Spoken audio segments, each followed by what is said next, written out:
Alors très simple, pour réaliser cette pâte sablée, il va nous falloir 400 g de farine, 100 g de sucre glace, 180 g de beurre. Il va nous falloir une pincée de sel, donc on mettra tout à l'heure une pincée de sel, un œuf entier, un sachet de sucre vanillé et on mettra quelques gouttes d'eau si besoin pour justement rassembler la pâte. Alors recette ultra simple, donc là je mets la farine et le sucre glace. Je viens tamiser donc ces deux éléments. Allez, on va pouvoir y ajouter donc la petite pincée de sel. Hop là. Avec la fourchette, on va ici mélanger rapidement. Et on va pouvoir donc ajouter le beurre. On mettra donc l'œuf à la fin. Et on verra si la pâte est trop sèche, on mettra quelques gouttes d'eau. Donc maintenant les amis, nous allons travailler la pâte à la main. Donc ici on va venir sabler le mélange. Tant qu'on n'a pas mis l'œuf, on peut mélanger sans arrêt. Dès qu'on mettra l'œuf, il faudra vraiment juste rassembler la pâte. Il ne faudra pas trop la travailler, sinon vous allez vous retrouver avec une pâte trop dure. Donc on met l'œuf, on mélange juste pour rassembler en boule et on arrête. Donc là, j'ai fini de sabler le mélange. Ici, je récupère l'œuf. On récupère l'œuf, les amis. On le bat comme ceci avec la fourchette. Je vous rappelle qu'on s'est débactérisé les mains avec le vinaigre blanc. D'ailleurs, moi, il m'en reste presque plus. Il va falloir que j'aille en acheter. Regardez-moi ça, les amis. Vinaigre blanc pour se désinfecter les mains. Ouh là là. Alors, là, on s'assure qu'il ne reste pas de grosses boules. Hein. C'est des petites boules, c'est pas grave. Mais il faut s'assurer qu'il n'y ait pas de grosses boules, en fait. Hein. Allez, là, c'est fait. Ici, je rajoute l'œuf. Je mélange la fourchette et je finirai à la main. Et puis après, je verrai si la pâte, elle ne se rassemble pas. Et là, je mettrai quelques cuillères à soupe d'eau jusqu'à temps que la pâte se rassemble. Donc là, j'avais dit au départ, on va juste rassembler cette pâte. On va pas trop la travailler. Hein. Alors, en ce qui me concerne, la pâte, j'ai pas eu besoin de rajouter d'eau. Hein. L'humidité de l'œuf a suffi. Donc là, pas de gaspillage chez Rapinou. Je vais maintenant la placer sur le plan de travail. Je vais la rouler comme ça pour récupérer donc toute la farine et tous les petits morceaux de pâte. Alors maintenant je vais fraiser la pâte. Avec la paume de la main, je vais venir l'écraser comme ceci pour bien la mélanger. Donc ça, je l'ai fait une première fois. Je rassemble la pâte comme ceci et je recommence une deuxième fois. Je fais juste ça. Et là je vais pouvoir donc mettre ma pâte au réfrigérateur. Allez, on a filmé la pâte, direction le frigo. Alors, idéalement, il faudra la laisser reposer environ 2 heures, cette pâte, hein, les amis, 2-3 heures. Plus elle va reposer, et mieux ce sera. Donc, pour moi, franchement, ça sera la veille pour le lendemain. Je m'organise toujours comme ça pour justement sortir pas mal de recettes. Donc, celle-là, je la mets au réfrigérateur, et demain, j'enchaînerai donc sur la suite. Allez, on va s'occuper de la pâte. Donc là, elle a bien refroidi au réfrigérateur. Donc là, j'ai sorti 20 minutes avant de pouvoir la travailler. Parce que comme je l'ai sortie directement du frigo, elle est trop froide en fait pour être travaillée. Alors, très simple, vous allez voir. On va faire donc un cœur et on va faire également un cœur là-dedans. Hop là, dans un moule que j'ai donc beurré à l'intérieur. Donc là, je récupère la pâte, je la farine dans les deux sens. Ensuite, hop là, je l'aplatis comme ceci. Je la roule un petit peu et je la divise en deux avec une partie plus grosse que l'autre. Hein. Allez, je vais récupérer donc cette partie là pour faire le cœur qui ira au-dessus et cette partie là pour faire le cœur qui ira dedans. Donc là je l'aplatis comme ceci. J'essaie d'avoir un joli rond. Allez, on étale la pâte. Alors attention, l'étale n'est pas trop fine hein, les amis. Hein. On veut quelque chose qui soit croustillant, qui se tient comme il faut. Hein. Donc là l'idée c'est de l'étaler donc en rond. Donc là l'épaisseur me convient. Très bien. Je récupère le moule en forme de cœur, enfin l'emporte-pièce plutôt, en forme de cœur. Et on va essayer de former un cœur, les amis. Donc là, on est bien. On appuie comme ceci. Et on enlève l'excédent de pâte. Alors l'excédent de pâte, on peut toujours le réutiliser en le retravaillant, il n'y a aucun problème. Hein. Hop là. Une fois que c'est fait, je dispose ça directement sur une plaque recouverte d'un papier cuisson. Allez, je récupère donc ces morceaux de pâte. Allez, je récupère le second pâton, je viens comme ça appuyer. L'idée là, c'est de faire un rond et on va épouser la forme complète du cœur. Vous allez voir, c'est super facile. On appuie comme ceci hein, pour former déjà notre rond. Ici je récupère la farine, je saupoudre comme ceci. On récupère également le rouleau à pâtisserie et pareil, on vient donc étaler la pâte. On farine à chaque fois que l'on voit qu'il manque de la pâte.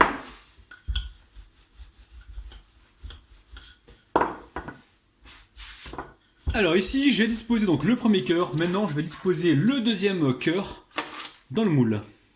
Donc on positionne comme ceci. Ensuite, je me fais de la place. Hein. Vous voyez bien, le confort de mes abonnés est très important pour moi les amis. Ultra important. Allez, maintenant on va disposer donc la pâte à l'intérieur du cœur. Donc on y va toujours avec souplesse et délicatesse. Hein. Donc il va rester un surplus de pâte, ne vous inquiétez pas, vous allez toujours pouvoir le congeler et l'utiliser donc prochainement. Donc là, on va bien sur les angles, les amis. Une fois que la pâte est bien mise, on vient ici avec le couteau enlever donc le surplus de pâte. Ensuite, on fait tout le contour comme ça, on pince légèrement là pour rehausser un petit peu la pâte. Parce qu'à la cuisson, elle risque de se rétracter un petit peu, donc si on a un peu plus de volume, c'est toujours plus intéressant. Surtout, ce qui est important, c'est de beurrer l'intérieur du cœur, hein, de l'emporte-pièce. Hein. Sinon après au démoulage vous risquez donc d'avoir des soucis. Alors il me reste de la pâte, je vais rajouter un plus à ma recette. Donc là je viens faire hop là, un cœur avec l'emporte-pièce. Hop, j'enlève l'excédent de pâte toujours. Et ensuite je viens faire donc un deuxième cœur dans mon premier cœur. Vous allez comprendre pourquoi les amis. Là faut pas se louper les amis, hein, c'est la Saint-Valentin, faut pas déconner. Hein. Allez hop. Et voilà. Hop là. Donc ça, je vais le positionner donc directement sur mon pâton du dessus. Et les amis, je ne sais pas du tout où est-ce qu'on va là. Hein. Là, je suis en train de faire un gâteau, enfin une tarte pour la Saint-Valentin, les amis, mais on verra les résultats. Donc là, j'ai préparé donc un jaune d'œuf avec une cuillère à café de lait. Et je vais venir badigeonner donc le cœur en pâte. Allez, je récupère donc le cœur. Voilà, on va essayer de le positionner donc correctement au milieu. Et faut pas se louper là les amis. Hein. Vraiment lui donner une belle cœur de forme, j'ai failli dire. Oh là là, Rabinou, une belle forme de cœur. Bon. Voilà. Pour un Rabinou, ça me paraît pas trop mal. Allez. On met de la dorure par-dessus. Allez. Pour l'instant, j'emmène ça donc au réfrigérateur. Allez, une trentaine de minutes. Alors, la pâte est restée au frigo hein, pendant environ... moi, j'ai laissé 1 heure hein, pour être franc avec vous. Donc là, je fais des petits trous avec la fourchette. Ensuite, je récupère un papier cuisson. Je viens épouser la forme du cœur. Et je vais y verser des pois chiches à l'intérieur. Alors, pourquoi les pois chiches? Parce que c'était tout ce que j'avais à la maison. Vous pouvez prendre du riz hein, si vous avez du riz à la maison. Vous pouvez également prendre du gros sel. Mais alors, faites attention que le gros sel ne pénètre pas dans la pâte. Et là, le but du jeu, c'est vraiment de faire en sorte que les bords ne se replient pas pendant la cuisson. Donc on met un pois. Il existe aussi dans le commerce de l'argile aussi que vous pouvez mettre en billes, des billes d'argile. Il existe pas mal de choses. Vous pouvez prendre soit des pois chiches, du riz, vous prenez vraiment ce que vous avez à la maison. Et comme ça, ça va vous aider donc à conserver la forme du cœur. Et bien sûr, les pois chiches, on va les réutiliser plusieurs fois pour les recettes comme ça de pâtes. Donc là, ce qui est important, c'est vraiment d'épouser la forme. Il faut vraiment qu'on ait la forme du cœur en pois chiches. Je vais encore me répéter, les pois chiches, on va pas les manger les amis. Hein. C'est juste pour faire un pois de façon à ce qu'on garde la forme du cœur pendant la cuisson, qu'il n'y ait pas les bords qui se replient. Donc là, j'ai mis le four à préchauffer à 170 degrés. Et on va laisser cuire environ 15 minutes. Et si on voit que ça prend trop de coloration, on baisse la température. Donc là, le but du jeu, c'est de cuire donc nos fonds de tarte. Alors, au bout d'environ 20 minutes, j'ai mon cœur, là, le chapeau qui est cuit. Alors, le conseil que je vais vous donner, faites cuire à 160 degrés tranquillement pendant 25 minutes, voire 30 minutes. 160 degrés pour avoir une belle coloration donc partout. Donc maintenant, on va remettre juste le cœur. Alors, je vais essayer de le démouler si j'y arrive. Parce que c'est très très chaud. Donc là, j'attends que ça refroidisse un petit peu. Je le démoule, je le remets au four et je laisse cuire donc bien les bords et puis bien l'intérieur. Alors regardez-moi le cœur.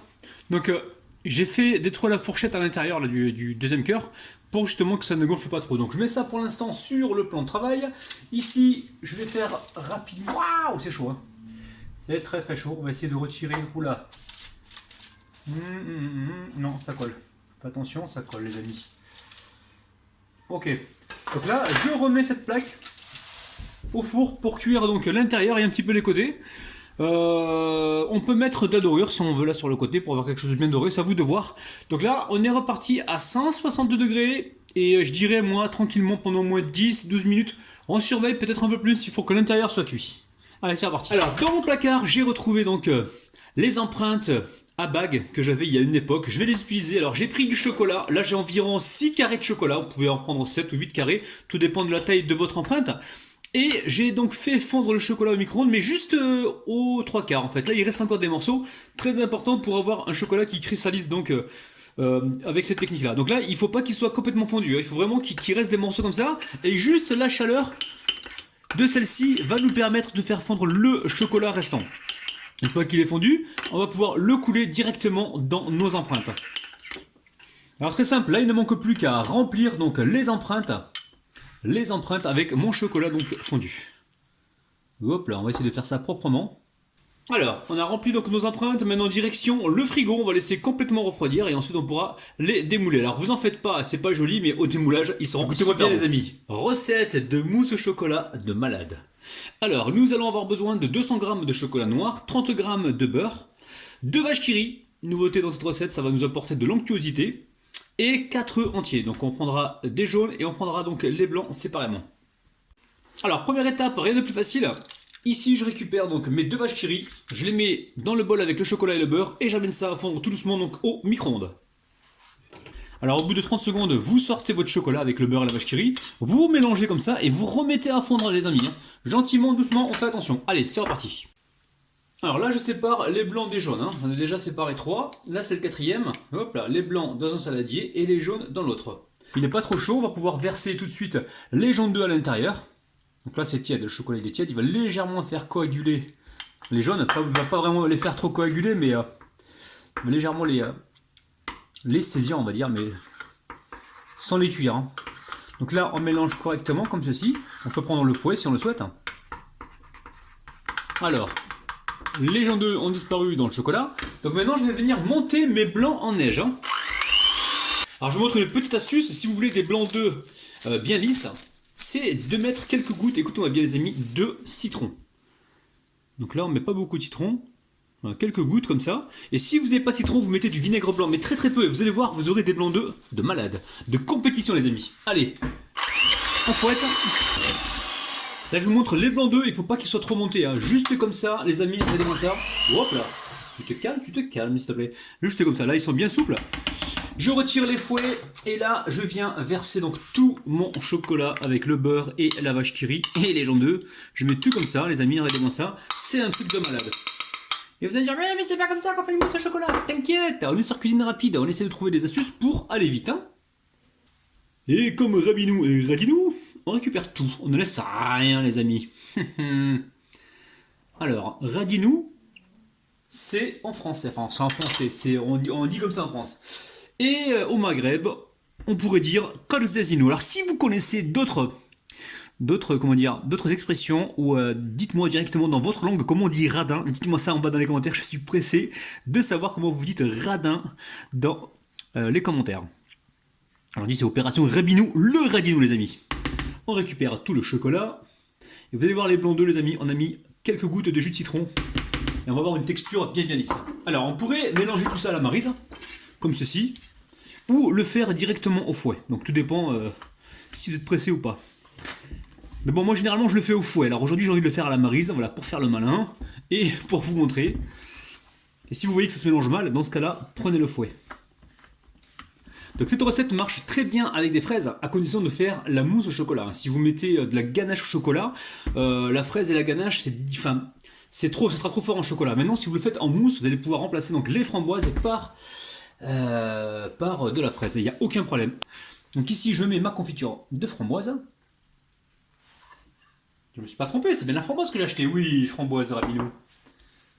Et j'en tartine donc sur tout le fond. On peut en mettre aussi sur les côtés si on le souhaite les amis. C'est vous qui décidez, c'est votre dessert, c'est votre Saint-Valentin à vous, à vous d'assurer les amis. Allez, je dépose la mousse à l'intérieur, mousse au chocolat évidemment. Elle est déjà prise, c'est un truc de dingue. Bon les amis, je sens qu'on va se régaler. Allez, on vient mettre ici les framboises. Donc les framboises, on en met un peu partout. Hein. Si vous aimez ça, faites-vous plaisir. Mettez, il n'y a pas de quantité pour les framboises. Bon les amis, ce petit cœur, c'est un peu pour vous aussi. Hein, parce que moi, je vous aime les amis. Je vous aime du fond du cœur. Parce que vous me permettez de vivre ma passion. Mais grâce à vous, vous m'avez offert le métier de youtubeur. Donc voilà, petite dédicace au passage. Donc ici, je récupère donc mes bagues. Alors les bagues, ça fait que quelques minutes que je les ai mis au frais, ils ont déjà pris. Alors je vais voir si ça se démoule bien, je les sors. Sinon, je ne vais pas prendre le risque de les casser. C'est un truc de malade les amis, les bagues, des bagues, super facile à faire. Bon là c'est une grosse bague là. Là, la bague, elle est énorme celle-ci. Alors, hop là, vous avez vu les amis? Une bague de malade. Je vais juste mettre une petite perle dessus. Hop, on toque à la porte. La famille, ça a l'air super gourmand. Donc là, je récupère le chapeau. Ici, j'ai découpé donc un petit cœur en papier. Je mets ça au milieu, vous allez comprendre pourquoi. Donc là, je vais mettre du sucre glace donc dessus, très légèrement, hein, pas trop. Hein. Et le milieu, je le cache, vous allez comprendre pourquoi les amis. Alors ici sur le milieu, je récupère juste un petit peu de confiture d'abricot. Vous prenez la confiture de framboise, il n'y a aucun problème. On va juste embadigeonner à l'intérieur. Vous allez comprendre pourquoi les amis. Parce que, 1, 2, 3. Wahed zouj-tlata, les amis, 1, 2, 3. Je vais y mettre des petites perles en sucre. Alors, vous avez le choix. Dans le commerce, il existe plusieurs variétés de sucre. Donc là, vous pourrez mettre des décœurs comme ça. On pourrait mettre... ou des petites, voilà, des petits morceaux comme ça de sucre rose. Je pense que je vais mettre ça hein, pour jolifier donc, le chapeau. Oh là là, on dirait de l'émeraude. Oh les amis, regardez-moi ça. C'est un truc de dingue. Vous le valez bien les amis. Alors on va épouser la forme du cœur. Et là les amis, c'est mon petit côté féminin qui ressort. Si ma mère elle entend ça, elle va devenir folle. Elle va me dire « Ah, je t'ai porté 9 mois dans mon ventre pour qu'à la fin tu te prennes pour une fille. Mais ça va pas, Ravinou, t'es complètement à la ramasse. » Non, maman, je t'explique. Le côté donc féminin, ça veut dire que voilà, c'est voilà, je m'applique pour faire des jolies choses, genre des petits cœurs ou des trucs de filles, quoi. Voilà, les amis. Maintenant, il va falloir que je me justifie auprès de ma mère. Je suis dans la mouise. Là, j'entends ma mère en train de crier, en train d'appeler mon père. Eh, viens voir, ton fils vient d'avouer quelque chose sur YouTube, il a un petit côté féminin. On est dans la mouise. On est dans la mouise. On est dans la mouise. Notre fils, il a un petit côté féminin. Oh. N'inquiétez pas, rien de grave, la famille. Le côté féminin, c'est voilà, c'est le côté où je m'applique. Voilà. Alors, ici, j'ai une boîte avec des perles. Le but du jeu, c'est de déposer donc... Oula, on va essayer de le faire joli. De déposer ici donc un petit rubis ou un petit diamant. Alors, pour ce faire, les amis, je récupère ici mon chalumeau. Si vous n'avez pas de chalumeau, vous allez directement sur le gaz, hein, sur le feu à gaz, il n'y a pas de problème. Hein. Ou vous prenez un briquet, parce que le but du jeu maintenant, c'est de chauffer très légèrement la pointe, justement pour... vous allez comprendre pourquoi. Je crois que j'ai raté ma vocation, j'aurais pu être bijoutier, les amis. Ici, je récupère ma perle. Je récupère ici ma bague en chocolat. Je viens juste appuyer comme ceci et je dépose proprement ma perle. Regardez-moi ça les amis, c'est un truc de malade. Et là, je vais directement déposer ça. Oh là là, les amis mimi! Regardez-moi ça, c'est un truc de malade. Regardez-moi ça. J'ai déposé ça directement donc sur mon cœur. Oh là là, je vais faire la même chose donc sur le cœur. Et on se retrouve tout de suite pour la dégustation les amis. Oh là là les amis, Bon les amis, autant que vous êtes, je vous souhaite à tous une très très bonne Saint-Valentin. Et je dédicace ce gâteau à tous mes abonnés, à l'ensemble de mes abonnés, que ce soit sur Instagram, Facebook, Twitter ou YouTube les amis. Franchement, c'est un truc de malade. Refaites cette recette parce que franchement, elle est très très facile. Elle est à la portée de tous. Et franchement, économiquement, elle revient pas cher du tout. Et vous allez donc épater et faire plaisir donc à votre conjoint ou à votre conjointe. Les amis, c'est un truc de malade. Donc là, je vais passer à la dégustation. Si vous voulez les amis, je vais goûter juste la mousse. Regardez-moi la mousse, c'est un truc de malade. Déjà prise la mousse. Hein. La mousse, elle prend rapidement. C'est un truc de malade. Allez, c'est parti. Et franchement la famille, recette de ouf, vous allez vraiment être surpris. Réalisez-la et surtout envoyez-moi vos photos sur ma page Facebook et dites-moi ce que vous en pensez parce que moi franchement j'en pense que du bien. C'est un truc de malade. Oh là là là là les amis, Alors la famille, vous l'avez compris, hein, le jour de la Saint-Valentin, vous ne montrez pas le gâteau directement, vous venez comme ça le cacher. Et les bagues à l'intérieur, ce sont les surprises. Hein. Donc vous arrangez, voilà, vous mettez ça comme ça. Et vous dites surprise. Et là, quand vous allez soulever donc le chapeau, on va découvrir donc ces petites gourmandises et merveilles ainsi que les bagues. Oh là là là là.